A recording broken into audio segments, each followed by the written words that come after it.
como também em 2 Coríntios 11, 8 e 9, quando Paulo defendia o seu ministério, Paulo faz referência a essa igreja, a esses irmãos lá da cidade de Filipos, que enviaram oferta para o seu sustento quando ele ministrava, quando ele atuava na cidade de Corinto.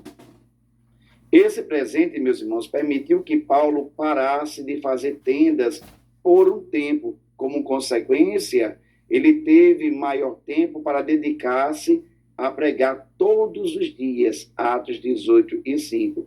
Também, dentro desse contexto, ele escreve a sua primeira carta aos Tessalonicenses. Paulo tinha muitos amigos que trabalhavam consigo na obra de Deus. 1 Tessalonicenses 3, 6 e 10 faz essa afirmação. Ainda em Corinto, alguns judeus incrédulos se opuseram firmemente, fortemente contra Paulo, e Paulo afirmou que era inocente do sangue deles. Paulo faz um gesto, deixando entender que, a partir de então, não teria responsabilidade sobre o sangue deles, Atos 18 e 6. Paulo mudou-se para a casa de Gaio, Terço Justo, Atos 18, 7, Romanos 16, 23, 1 Coríntios 1 e 14 faz referência a Gaio, a Terço Justo, né, o mesmo personagem. E assim, Paulo mudou seu ministério dos judeus para os gentios. Crispo creu e Paulo batizou a ele e a sua família, 1 Coríntios 1 e 14. Além disso, muitos outros, provavelmente gentios, também creram, Atos 18 e 8. E em Atos, é importante nós frisarmos que naquele contexto de igreja primitiva não haviam templos evangélicos cristãos. Existiam as sinagogas, existia o templo de Jerusalém e o templo das divindades. No entanto, naquele contexto de Atos, as igrejas elas eram igrejas domésticas, elas reuniam-se frequentemente nas casas. O terceiro ponto abordado pelo nosso autor, e que é um ponto muito relevante, é que o melhor amigo de Paulo o conforta. Atos 18, 9 a 11. Alguns judeus incrédulos e poderosos se levantaram contra o apóstolo Paulo e desejavam matá-lo enquanto ele estava ali em Corinto. Nesse momento de medo, veio a Paulo uma mensagem do seu melhor amigo. Atos 18, 8 e 9 diz assim: E disse o Senhor em visão a Paulo: Não temas, mas fala, e não te cales, porque eu sou contigo, e ninguém lançará a mão de ti para te fazer mal, pois tenho muito povo nesta cidade. Meus irmãos, ao receber essas palavras do próprio Senhor, aquele que o havia confrontado no caminho de Damasco, aquele que o havia transformado em um novo ser, tinha aberto os seus olhos, tinha dado a ele instruções importantes e chamado para o trabalho do ministério, foi algo de extrema relevância, importância e conforto para aquele apóstolo que estava sofrendo perseguição.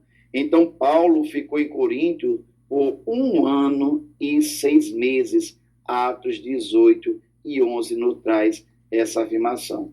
Então, considere a coragem que Deus deu ao apóstolo para pregar ao lado de leões furiosos por quase 2 anos.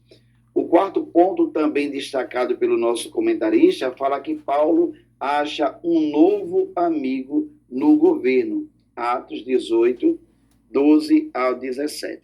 O texto bíblico de Atos 18, 12 a 16 diz assim: Mas sendo Gálio procônsul da Acaia, levantaram-se os judeus concordemente contra Paulo e o levaram ao tribunal, dizendo: Este persuade os homens a servir a Deus contra a lei.